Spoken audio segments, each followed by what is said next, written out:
Jim Messina once again, and I have something interesting to show you.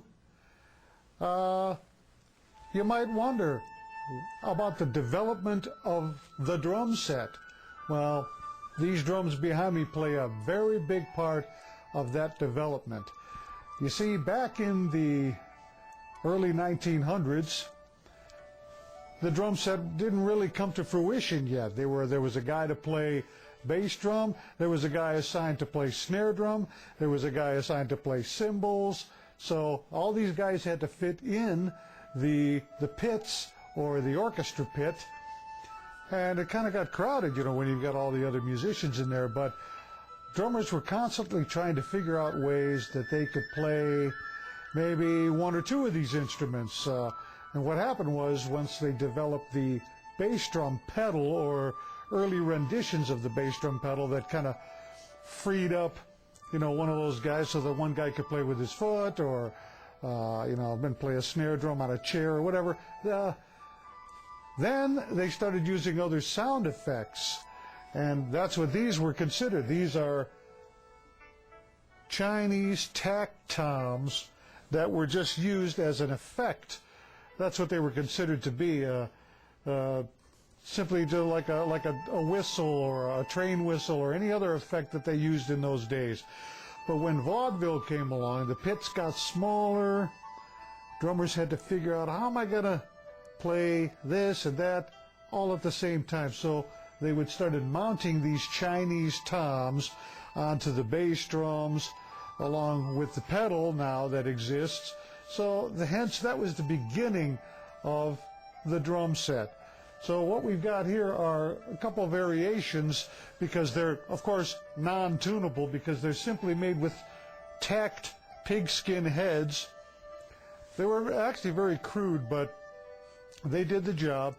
So what you had to do is, if you wanted some different tones, you actually had to buy a different drum, because you couldn't tune it. If you wanted a higher tone, deeper tone. This big drum back here is one of the larger ones, and they're pretty rare. The larger they get, the more rare they become. So these two are pretty rare. And all of them would say, "Make in China." Up here you can see, maybe I'll give you a close-up of that later, but it says "Make in China," not "Made in China." And most of them were like that. But the construction was basically a stave type construction, pretty crude. Now this one is being refinished, but you know, a lot of space in between. They used I don't know if it was banana dope is what you would call it, but it's very hard to get through, and there would be like a cloth covering over this, and then like a lacquer or something, but pretty hard to sand off actually. But this, they would get cracked, and they were usually always red, or they were white, but most of them were red. And sometimes you'd see them like this. They would paint them black, you know, to match the other parts of their set. Now this tom came with the big one here, and there's a whole set that goes with it that I'll show you in another segment. But right now we're talking about Chinese tack toms, so I'll just show you this. Here are the tacks, and what they had on the front, or on the heads. See, because these were actually ceremonial drums, okay, Chinese ceremonial drums, and you know, they were used in religious ceremonies. They would have a rooster painted on the head. I'll show you better close-ups of that later, because they get really washed out over the years. It's hard to discern what these are. And this one is of a Chinese dragon. They all have this. But the dragon is the one that's really the hardest to figure out, because these fade over time and they get dirty, and you're looking at it and you say, what is that? So this one, you can see the eyes and the scales of the dragon, but this one has a rather high pitch. Now, an interesting thing about these drums is that, being that they were used for ceremonies, they would want to ward off evil spirits, so they would put a spring inside of these. Now I'm going to do something here, and let's see if you can hear it. I hope the microphone will pick it up. But if you shake these drums, I don't know if you can hear that. You hear that? There's a spring mounted in there, and I've never really looked inside one, so I can't really tell you what it looks like, but something is spring mounted in there, and it makes a sound. If you really were to whack this drum, it would activate that. But now this one's been redone, repainted. A lot of them were, but this has like carpet tacks. No painting on the heads, which is very unusual. I guess the larger ones, they didn't really do that as much. But I want to show you the one thing that I did notice a difference on this one as opposed to the others.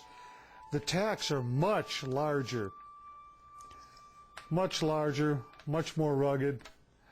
But the painting on it is really a mess. Sometimes people would try to repaint these, and they had a very difficult time in doing that. And they had the rings on them. If you'll notice, there's a little ring here. They would usually hang them. They would hang them like this on a frame. But what the drummers did, and the drum companies actually started making attachments that I'll show you later on, that would hook like this so that the drum would hang like this, so that you could mount it onto a bass drum, and hence there's the first mounting of a tom as we know it today. It was the beginning of it all. So that's a little bit about Chinese toms. This one in particular was adopted by the Ludwig company because I can barely make out a sticker here, and you see the Ludwig logo. I'll try to get a close-up of that. But this drum has been painted over black, so it's difficult to see. But this is one of the ones that the American drum companies actually imported, put their sticker, the Ludwig sticker, and then included it in their sets all through the 20s, the early teens, the 20s. Leedy had a whole set of these in consecutive sizes. They were actually beautiful drums and really an integral part of drum history. It's the beginning of the drum set with these Chinese toms. So I'm going to get some close-ups for you again, and let's take a look at those right now.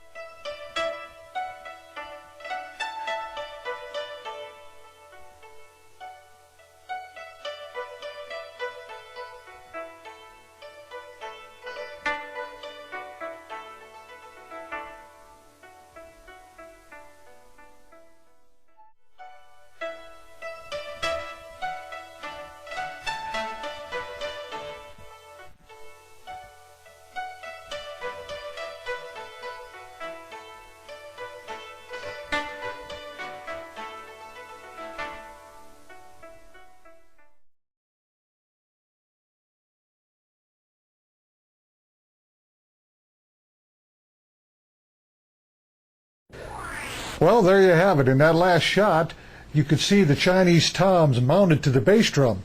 Here's the holder that they used to do that. It simply clamped on, had a curved piece, and it worked just like this. And there you have it. Chinese toms and their role in the drum set, the development of the drum set. Hey, before we go, we got to hear that gong effect. What do you say?